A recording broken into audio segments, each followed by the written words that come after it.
यज्जिह्वया पीयते सीताराम विचित्ररूपमनिशं यश्चक्षुषोर्भूषणं सीतारामसुनामधामनिरतं तं सद्गुरुं संभजे नीलाम्बुजश्यामलकोमलाङ्गं सीतासमारोपितवामभागं पाणो महासायकचारुचापं नमामि रामं रघुवंशनाथं यत्र यत्र रघुनाथकीर्तनं तत्र तत्र कृतमस्तकाञ्जलिं वाष्पवारि परिपूर्णलोचनं मारुतिं नमत राक्षसान्तं वाञ्छाकल्पतरुभ्यश्च कृपासिन्धुभ्यैव च पतितानां पावनेभ्यो श्रीवैष्णवेभ्यो नमो नमः। भक्ति भगवन्त गुरु चतुर्नाम वपु एक, इनके पद वंदन किए नासत विघ्न हने। हरिजु आए विराजिए कथा सुनहु इतिहास, तुम श्रोता या माल के तुम पद रज मम आस। तुम पीछे जो और हैं श्रोता हैं रसखान, जिनके सकल मनोरथ पुरवहु श्री भगवान। राधे राधे गोविंद गोविंद राधे।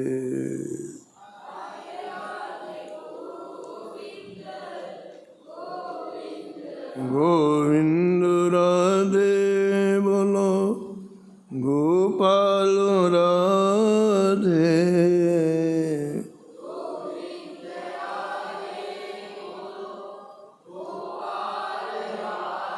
गोविंद राधे बोलो गोपाल राधे।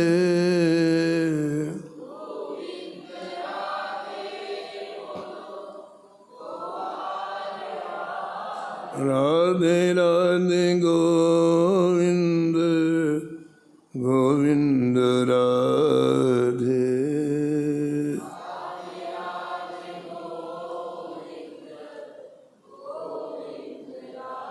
राधे राधे गोविंद गोविंद राधे।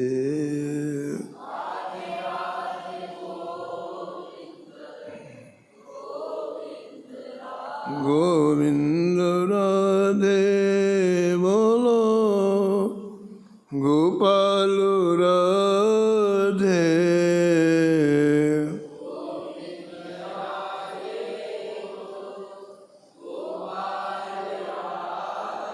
गोविंद राधे बोलो गोपाल राधे।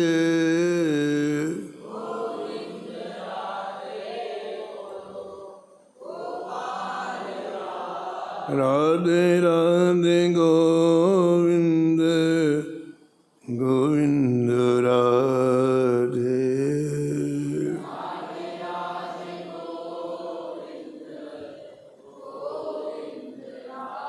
राधे राधे गोविंद गोविंद राधे।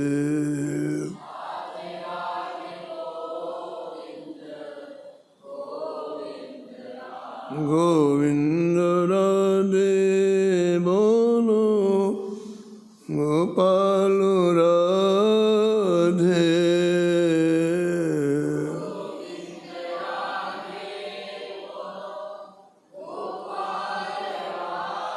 गोविंद राधे बोलो गोपाल राधे।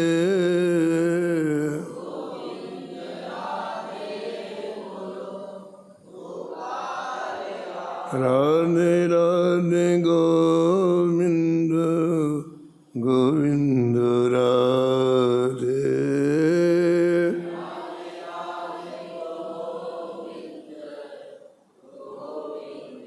राधे राधे गोविंद गोविंद राधे।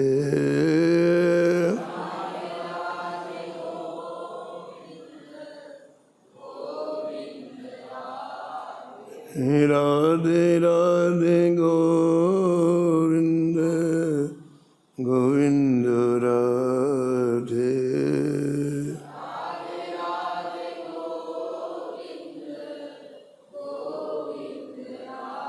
श्री जानकी वल्लभ लाल की, श्री मंगल मूर्ति हनुमान जी महाराज की, सपरिकर श्री भक्तमाल जी की, सब संत भगवान की, श्री स्वामी अग्रदास जी महाराज की, श्री नाभाजी महाराज की, श्री प्रियादास जी महाराज की, श्री वृंदावन धाम की, श्री बांके बिहारी लाल की, श्री राधा वल्लभ लाल की, श्री गिरिराज जी महाराज की, श्री यमुने महारानी की, श्री राम नाम महाराज की, श्री महाराज जी की।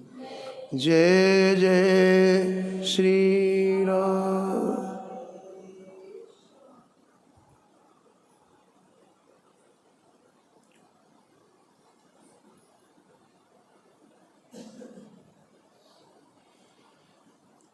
उत्कर्ष सुनते संतन को, उत्कर्ष सुनते अचरज को जिन करो।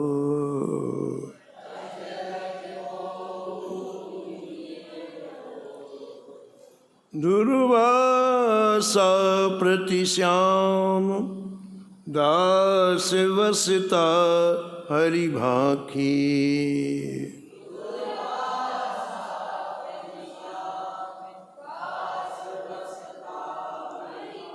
ध्रुव गज पुनि प्रहलाद राम सबरी फल साखी।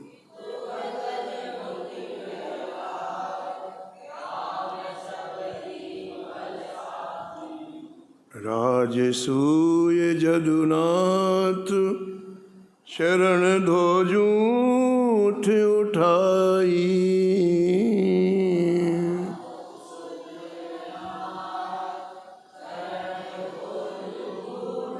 पांडव विपति निवार दियो विष विषया पाई।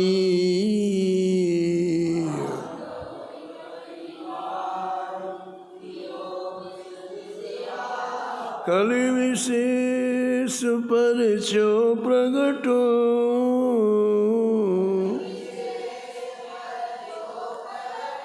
आस्तिक हुए के चित धरो।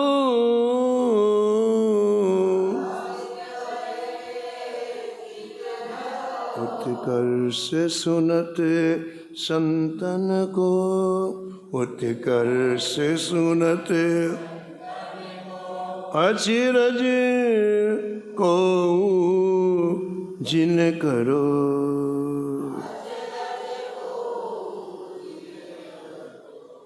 प्रातः स्मरणीय परम वंदनीय श्री भक्तमाल के रचयिता श्री नाभा गोस्वामी जी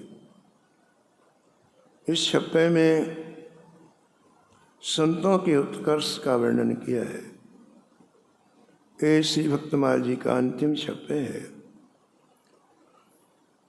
वो एक सावधानी रखने के लिए श्री नाभाजी महाराज ने विशेष बल दिया है। श्री नाभाजी महाराज कहते हैं कि इस भक्तमाल में या अन्यत्र इतिहास पुराणों में जगह जगह संतों की बहुत बड़ी प्रशंसा की गई है। उसको सुनकर के अविश्वास न करें, क्योंकि भगवान श्री कृष्ण ने श्रीमद् भागवत में श्री दुर्वासा ऋषि से कहा है कि मैं भक्तों के अधीन हूँ।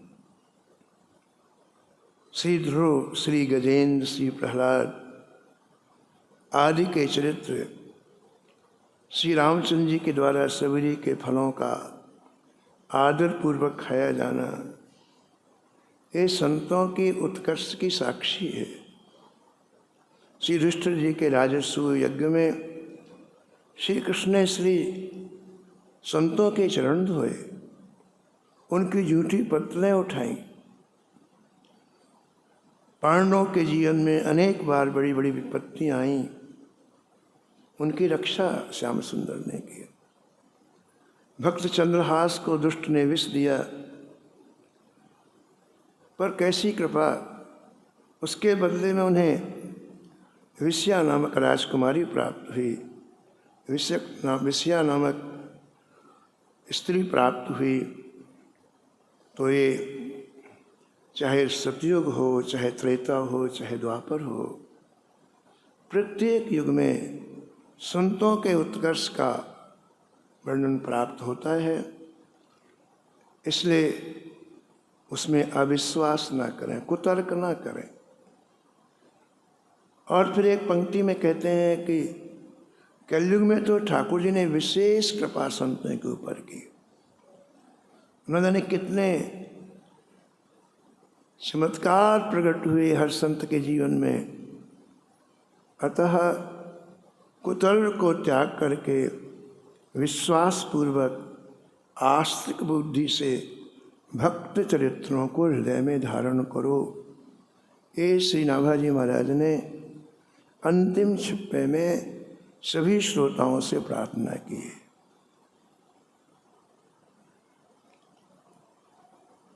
इन भक्तमाल के चरित्रों को जब आप बार बार श्रवण करेंगे, इन भक्तमाल के चरित्रों को जब आप आदर पूर्वक श्रवण करेंगे, तो नाभाजी महाराज कहते हैं कि एक दिन ये चरित्र आपके हृदय में अपना रहस्य प्रकट कर देंगे।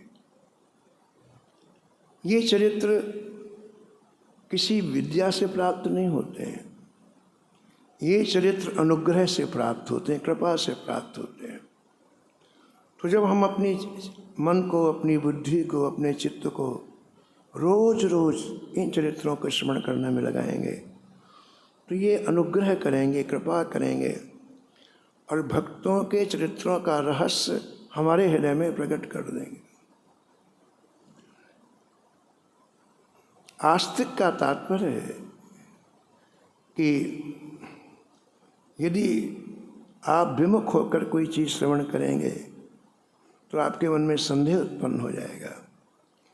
इसलिए जो कुछ हम श्रवण कर रहे हैं वो ऐसा ही है, ऐसी श्रद्धा से चरित्र श्रवण करें। और युगंते कमल नयन, कलयुग बहुत कृपा करी। और युगों में भी ठाकुर जी ने खूब कृपा की है, लेकिन कलयुग में संतों के ऊपर विशिष्ट कृपा ठाकुर जी की है, ऐसा श्री नाभाजी महाराज वर्णन करते हैं।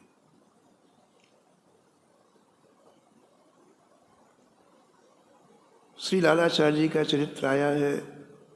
श्री लालाचार्य जी गुरुदेव के पास गए, कहा प्रभु मैं अपने चित्त को ठाकुर जी में लगाना चाहता हूँ, आप कृपा करो।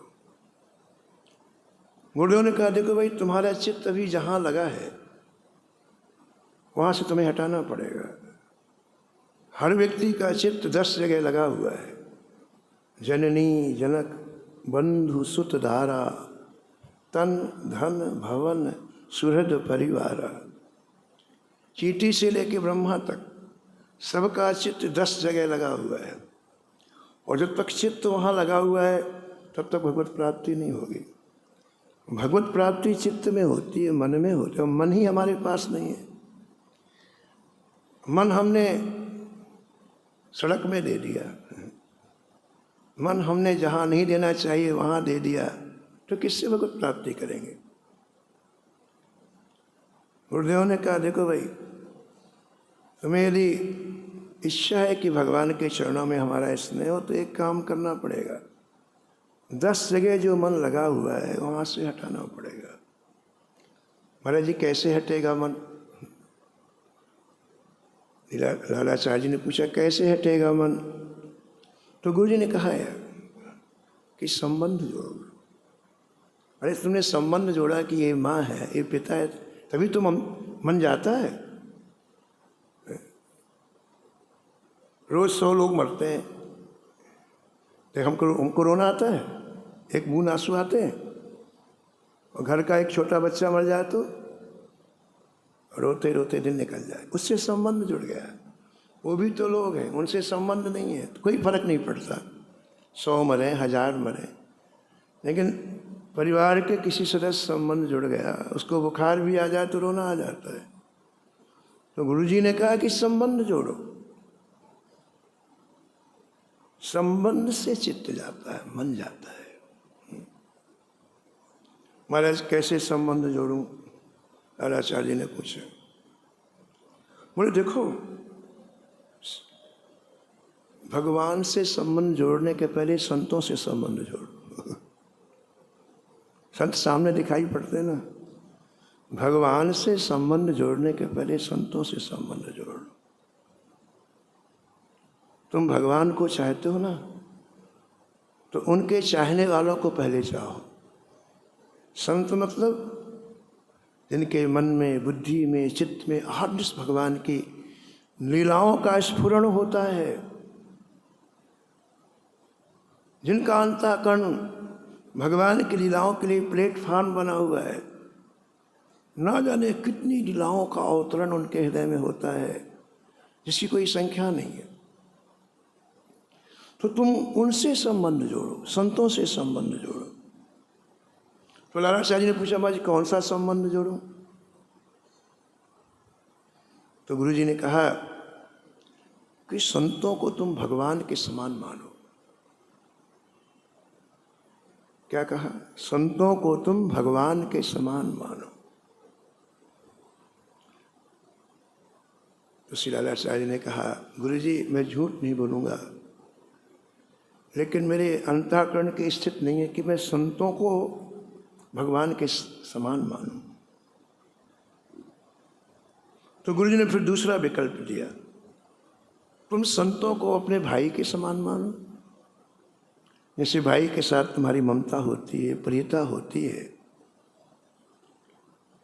वैसे तुम संतों को भाई के समान मानो। हाँ बोले, ये हो सकता है, संतों को मैं भाई के समान, ये निष्ठापूर्वक करूं।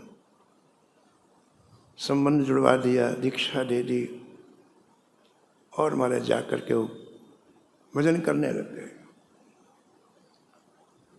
तो केवल जो कहा है उसे सुना नहीं, लालाचार्य जी ने उसे हृदय में धारण कर लिया। जब भी किसी संत को देखते उनके हृदय पहले, ये मेरे भाई है, आदरपूर्वक घर ले जाते, उनको भोजन कराते, उनसे पूछते कोई तकलीफ तो नहीं। यानी उस संबंध का निर्वाह उन्होंने चालू कर दिया। ऐसे भाई के साथ ममता होना चाहिए, भाई का दुख हमारा दुख है, ऐसी प्रीता उनकी संतों में आ गई। भक्त मालकार ने घटना का वर्णन किया। एक दिन इनके गांव के पास एक नदी थी, नदी में बहता हुआ एक शव आया, मुर्दा आया। उनके गांव के समीप में जो एक वृक्ष था उसमें वो अटक गया। जैसे नदी के किनारे जो वृक्ष होते हैं उनकी डगालें नीचे झुकी रहती हैं, अब पानी उनको छू के बहता है, तो कोई चीज़ बहती हुई आएगी तो उसमें रुक जाती है, अटक जाती है। ऐसे वो शव अटक गया। और नदी के किनारे एक कुआं था जहाँ गांव की सभी महिलाएं पानी भरने के लिए जाते थे।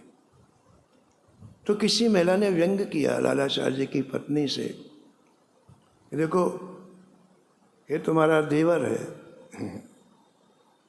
यहाँ पड़ा हुआ है, मुर्दे को कहा कि ये तुम्हारा देवर है। लालाचार्य जी की पत्नी को बड़ा बुरा लगा। उन्होंने जाकर के लालाचार्य जी से कहा कि हमको इस तरह से आज कई महिलाएं हमको व्यंग कर रही थीं। लालाचार्य जी दौड़ करके आए नदी के किनारे, तो क्या देखा, उस सौ के गले में एक तुलसी जी की कंठी है। बस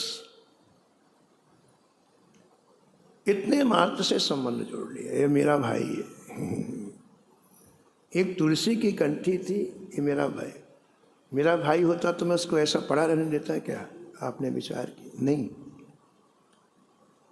तुरंत 8-10 लोगों को बुलाया, उस 100 को अपने घर में ले गए और जैसे भाई की मृत्यु में रोया जाता ऐसे रोए, कष्ट दुख मनाया। फिर सबकी उपस्थिति में स्नान कराया, वैष्णव वेश बनाया और कंधे में लेकर के अंतिम संस्कार करने के लिए गए। अपने हाथों से उनका अंतिम संस्कार किया। संस्कार करने के बाद ऐसा नियम है कि उनका उत्सव मनाना चाहिए 13 दिन के बाद, 16 दिन के बाद। तो भाई की मृत्यु के बाद तो उत्सव मनाया जाता है, ब्राह्मण भोजन कराया जाता है। तो आपने अपनी संपत्ति जितनी थी उसको बेच करके 500 ब्राह्मणों को आमंत्रित किया। 500 ब्राह्मणों को आमंत्रित किया। बहुत अच्छी सामग्री बनवाई, सब कुछ बनवाया। लेकिन जब ब्राह्मणों को पता चला कि ये जो निमंत्रण है एक ऐसे व्यक्ति का है जो नदी में बहता हुआ आया था, जिसकी जाति का पता नहीं है, जिसकी पार्टी का पता नहीं है, कौन है ये पता नहीं है, ऐसे अनजान व्यक्ति का ये उत्सव कर रहे हैं लालाचार्य जी। तो जब 12 बजे बुलाने के लिए गए तो मना कर दिया, हम नहीं आएंगे, हम नहीं पाएंगे प्रसाद। पता नहीं कौन है। अब भैया पहले तो स्वीकार कर लिया, रसोई बन गई, अब नहीं जाएंगे। तो लालाचार्य को कष्ट हुआ। क्या क्यों कष्ट हुआ कि पूरा कार्य अधूरा हो गया, पूरा कार्य नहीं हुआ। तो समझ में नहीं आया। गुरुजी ने कहा था कि भाई के समान मानना, और मैं भाई के समान ही सारी प्रक्रियाएं कर रहा हूँ, लेकिन ब्राह्मण लोग अड़ गए, अब मैं क्या करूँ? तो जब समझ में नहीं आया तो पता लगा गुरुजी कहाँ है। और संयोग की बात, गुरुजी आसपास 20-25 मील की दूरी पर थे। श्री लालाचार्य दौड़ते हुए गए, गुरुदेव के चरणों में प्रणाम किया। गुरुदेव ने कहा, तुम उदास क्यों हो? तुम्हारे चेहरे में शोक की लहर क्यों है? बोले, गुरुदेव आपने जैसे मुझे आज्ञा दी मैंने वैसे ही किया, लेकिन आज एक बहुत बड़ी समस्या आ गई। मैं संत के महोत्सव के लिए ब्राह्मणों को आमंत्रित किया, ब्राह्मणों ने स्वीकार भी कर लिया, और आज जब सब रसोई बन गई तो सबने मना कर दिया, बोले हम नहीं आए। श्री लालाचार्य जी के गुरुदेव श्री रामानुजाचार्य जी महाराज जी थे। श्री रामानुजाचार्य जी ने कहा, बैठो। और महाराज 1 मिनट के लिए आंख बंद की। आंख बंद करके सीधे भगवान से बात करना प्रारंभ किया। श्री रामानुजाचार्य ने भगवान नारायण से बात करना प्रारंभ किया। श्री रामानुजाचार्य, जय जय, इसका ऐसा भाव है और ब्राह्मणों ने ऐसा ऐसा कह दिया, अब क्या करना चाहिए? भगवान नारायण ने कहा, चिंता मत करो, हम वैकुंठ के पार्षद भेजेंगे इसके भाव की रक्षा के लिए। इसने संबंध जोड़ा एक संत से अपने भाई का, उसकी रक्षा के लिए हम वैकुंठ से पार्षद भेजेंगे।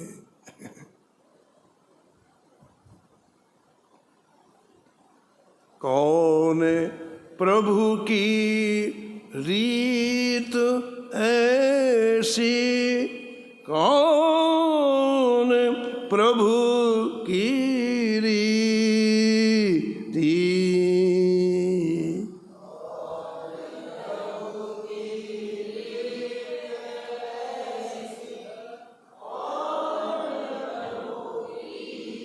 दो हेतु पुनीत पर हरि,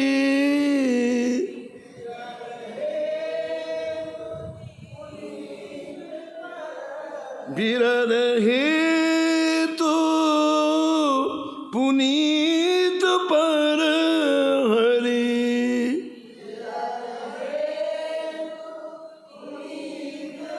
पावन पर प्रीति, पावन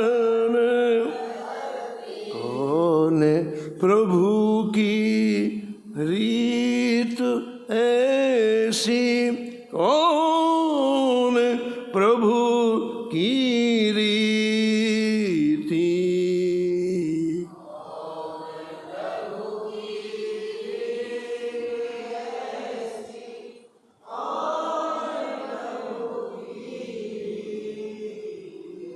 श्री रामदासाचार्य जी ने आँख खोली और राधाचार्य से कहा, जाओ तुम्हारे यहाँ वैकुंठ के पार्षद अभी बस कुछ क्षणों में तुम्हारे यहाँ आएंगे और वो आज उस संत के उत्सव का प्रसाद पाएंगे। श्री रामदासाचार्य जी वापस अपने घर में गए हैं और माँ जी वैकुंठ के पार्षद ब्राह्मण का रूप धारण करके हजारों की संख्या, 500 लोगों का निमंत्रण था लेकिन हजारों की संख्या में आए। गांव के बाहर से प्रकट हो गए। अब पार्षद है महाराज, दिव्य ललाट, दिव्य नेत्र, दिव्य वपु, अद्भुत तेज उनके श्री वपु से निकल रहा है। जब उन पार्षदों ने गांव में प्रवेश किया, एक अद्भुत वातावरण निर्मित हो गया। पार्षद है ठाकुर जी के, उनके तेज को देखकर गांव के ब्राह्मण सब बाहर आ गए घर के। अरे ये दूसरे गांव के ब्राह्मण कैसे आ गए, हमारे गांव में इनकी कैसे हिम्मत पड़ी। कुछ लोगों ने कहा इनको रोको, इनको बाहर निकालो। एक ने कहा अभी मत रोको, इनको जाने दो लालाचार्य के यहाँ, जब भोजन करेंगे उसके बाद हम चलेंगे और वहीं पिटाई करेंगे। हाँ ये बात भी ठीक। कुछ नहीं बोले, खड़े खड़े देखते रहे और हजारों की संख्या में पार्षद परम भागवत श्री लालाचार्य जी के यहाँ पहुंचे। लालाचार्य जी ने देखा इतने संतों की व्यवस्था, इतने ब्राह्मणों की व्यवस्था, 500 की व्यवस्था उनके पास थी, 1000 आए। 1000 क्यों आए? जब ठाकुर जी ने कहा कि भैया आज पृथ्वी लोक में एक वैष्णव के यहाँ निमंत्रण पाने के लिए जाना है, तो 500 की जगह 1000 तैयार हो गए। वो ठाकुर जी से बोले, जय जय, हम निमंत्रण पा पा के तो वैकुंठ आए न संतों के यहाँ निमंत्रण पाते ना हमें वैकुंठ मिलता। तो याद आ गई महाराज कि वहाँ ऐसी ऐसी बढ़िया रसोई बनती है, तो हम भी जाएंगे, हम भी जाएंगे। हम बोले आ जाओ जाओ जाओ। तो 500 की जगह 1000 आ गए। तो लालाचार्य जी को थोड़ा चिंतित देखा तो पार्षद ने कहा, लालाचार्य जी आप तो सामने जगह बढ़िया वाली ऊंची वाली, वहाँ बैठ जाओ। हम लोग जितने आए हैं हम सब अपनी व्यवस्था कर लेंगे। लालाचार्य ने कहा हमारे पास जगह इतनी है। बोले हम जगह बढ़ा देंगे। बोले रसोई इतनी, हम रसोई बढ़ा देंगे। बोले महाराज मेरे वहाँ कार्यकर्ता नहीं। बोले हम कार्यकर्ता साथ में लाए हैं, तुम तो बैठो, हम ही परोसेंगे, हम ही पाएंगे, हम ही खिलाएंगे, तुम्हें कुछ नहीं करना। और बात भी यही है, जब व्यक्ति ठाकुर जी का पूर्ण आश्रय लेता है तो सब काम ठाकुर जी करते। जब तक आश्रय की कमी होती है तब तक व्यक्ति अपना बल का प्रयोग करता है, अपनी ताकत का प्रयोग करता है। लेकिन जिस दिन ठाकुर जी का आश्रय, उसको सुई भी नहीं हटानी है।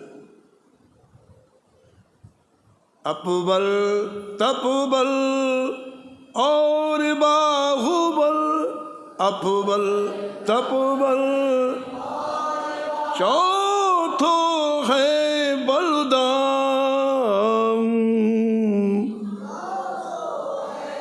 ये दीवारें हैं जो ठाकुर जी कृपा का अनुभव नहीं करने देती, दीवारें हैं। मेरा इतना बड़ा परिवार है, क्या बात, अब ठाकुर जी क्या जरूरत है? मैं इतना तपस्वी हूं, अब क्या बात, ठाकुर जी क्या जरूरत है? तप का बल है उसे। अरे मैं इतना बलवान हूं, 10,000 हाथियों का बल है, अब ठाकुर जी क्या आवश्यकता है? और आज के जमाने का सबसे बड़ा बल धन बल, ये ठाकुर की कृपा का अनुभव नहीं होने देता है। जब व्यक्ति अकिंचन होता है तब ठाकुर जी के बल का अनुभव होता है। जब तक ये सारी चीजें रहेंगी तो प्रवचन खूब होगा, बातें खूब, बल का अनुभव नहीं होगा। सूरदास जी कहते हैं इसलिए इन बलों को भूल जाओ। यदि ठाकुर जी के बल का अनुभव करना है तो इन बलों को भूलो। सूर्य किशोरे कृपाते सब बल,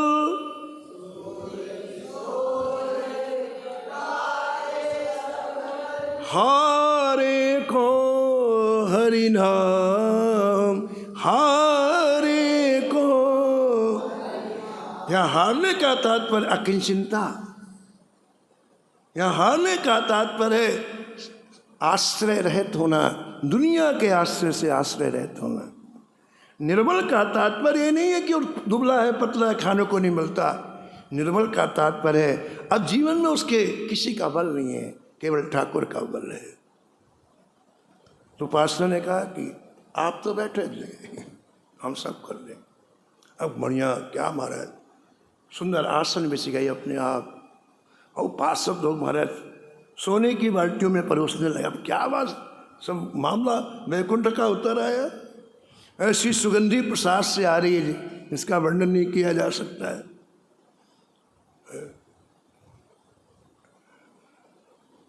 गांव वालों ने कहा देखो भैया ये चले ना जाए कहीं, आज इनके सिर पर लट्ठ बजाना है। हमारे गांव में कैसे आ गए? इनका क्या अधिकार है हमारे गांव में आके पंगत करने का? हाँ बोले ठीक। पूरे गांव वाले बड़ी बड़ी लाठियां लेकर के लालाचार्य के घर को चारों तरफ से घेर लिया।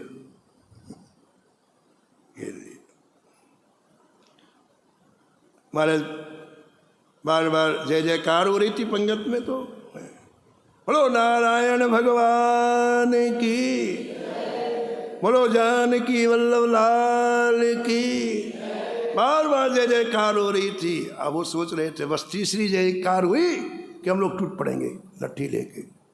दरवाजा बंद था तो उन्होंने कहा दीवार से चढ़ के चले चलेंगे। तीसरी जय में अच्छी तरह से संतों ने पा लिया, ब्राह्मणों ने पा लिया।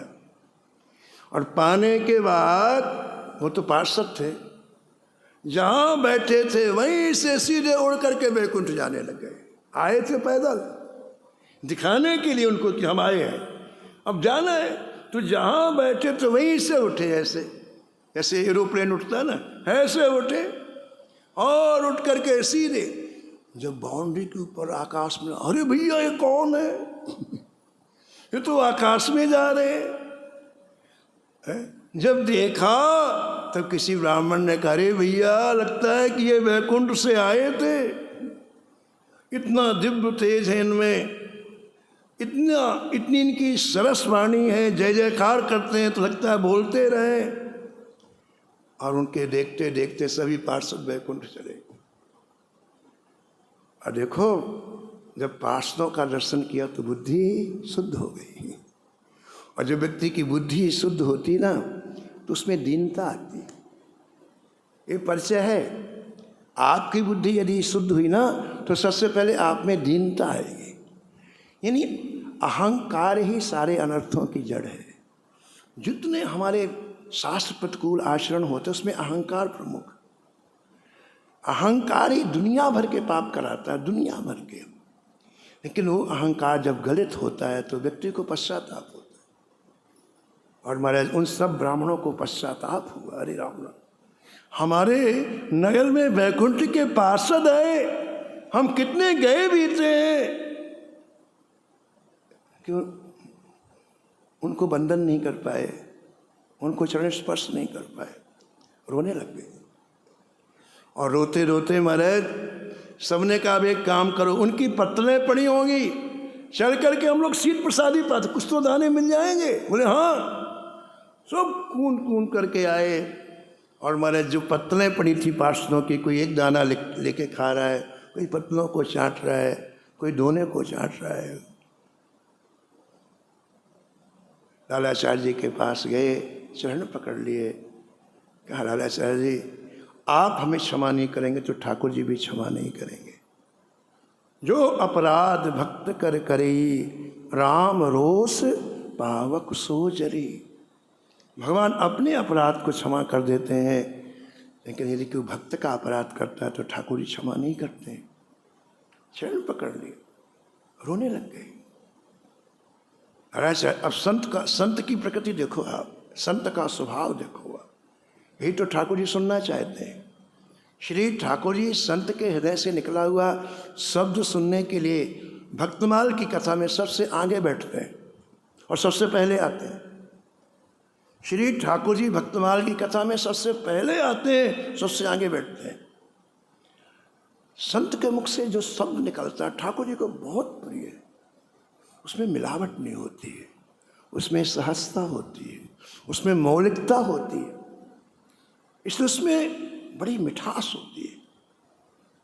क्या बोले लालाचार्य जी बताओ? जब हजारों ब्राह्मण रोने लग गए उनके चरणों में तो क्या बोले? लालाचार्य जी बोले महाराज क्षमा की क्या बात, आपने तो कृपा की है।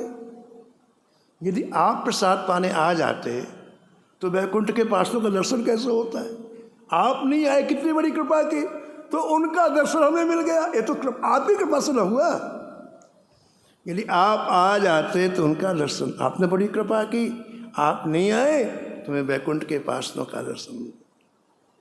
रोकर ब्राह्मणों ने कहा लालाचार्य जी बस बहुत हो गया, हम समझ गए, हमने जीवन में कभी भजन नहीं की और भजन ना करने से हमारे हृदय पत्थर हो गए।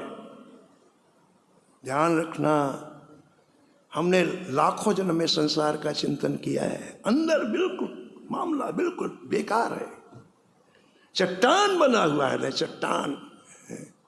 इस चट्टान को फोड़ के इसमें भक्ति रूपी कमल खिलाना है। विनय पत्रिका में गोस्वामी जी लिखते हैं इसकी औषधि एक ही है, भगवान का नाम एक ही है। ये नाम का प्रभाव चट्टान से भक्ति रूपी कमल उत्पन्न कर देगा। कमल तो पानी में उत्पन्न होता है भाई, चट्टान में कैसे हो? बोले होगा, यही तो नाम की महिमा है। नाम प्रभाव सही जो कहे को, नाम प्रभाव शिला सरो रुह जामो। शिला माने चट्टान, सरोवर माने कमल। यदि नाम का प्रभाव एक शब्द में सुनना चाहते हो तो गोस्वामी जी कहते हैं जो चट्टान में कमल उत्पन्न कर दे वो है ठाकुर का नाम। अरे पानी में तो दुनिया देखती कमल उत्पन्न होता है, लेकिन चट्टान में कमल उत्पन्न, हमारे हृदय चट्टान हो गए। संसार के जड़ पदार्थों का हर जन्म में चिंतन किया है और वहाँ एक ही औषधि काम करेगी, भगवान का नाम। ब्राह्मणों ने रो करके कहा कि हमने भजन नहीं किया, हमारा हृदय चट्टान हो गया है, लालाचार्य जी हमारे ऊपर कृपा करो, हम भी भजन करें। और संत का एक ही लक्ष्य है, सर्वे भवन्ति सुखना सर्वे सन्तु निरामया। संसार के जितने प्राणी हैं सब सुखी हों, लेकिन वो सुखी किसी वस्तु से नहीं होंगे, वो किसी पदार्थ से नहीं होंगे, वो किसी परिस्थिति से नहीं होंगे। सुखी होने का एक ही उपाय है, श्री हरि का भजन। लालाचार्य जी ने सबको दीक्षा दी और वहाँ कलम चलाई नाभाजी ने मूल छप्पे में।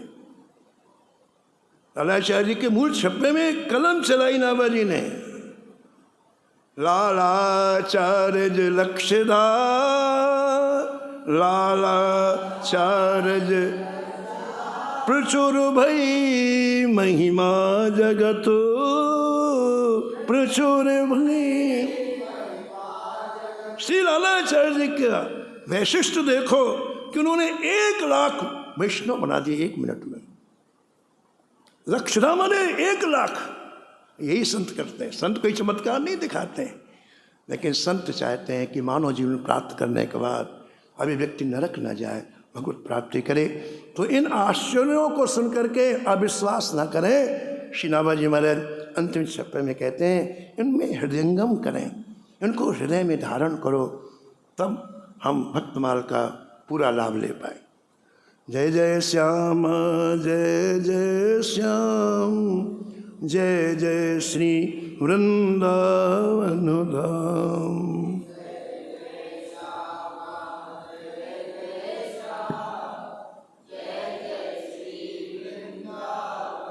नमो नमो श्री भक्त सुमाल,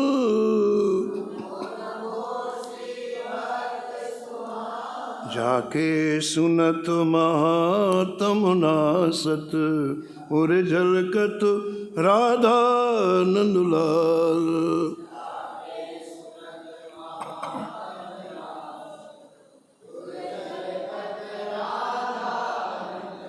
गद गद स्वर पुलकित अंग अंगनी, लोचन बरसत अश्रु अनुजाल।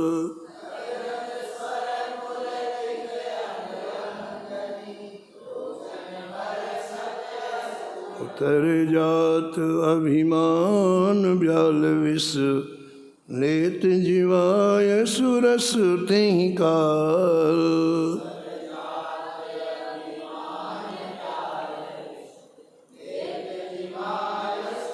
होत प्रीत हरि भक्त जनन सो, लेत शीघ्र हटि चरण प्रचाल।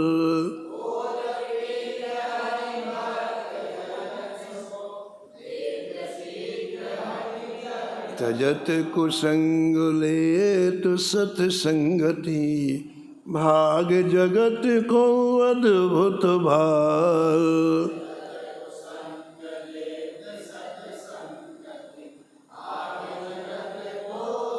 निशिवासन सोवत अरु जागत, रोम रोम हुए करत निहाल।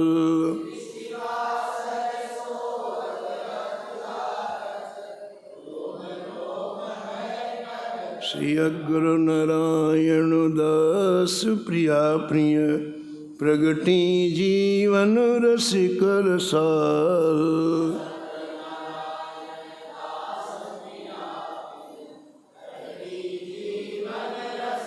नमो नमो श्री भक्त सुमाल, नमो नमो श्री भक्त सुमाल।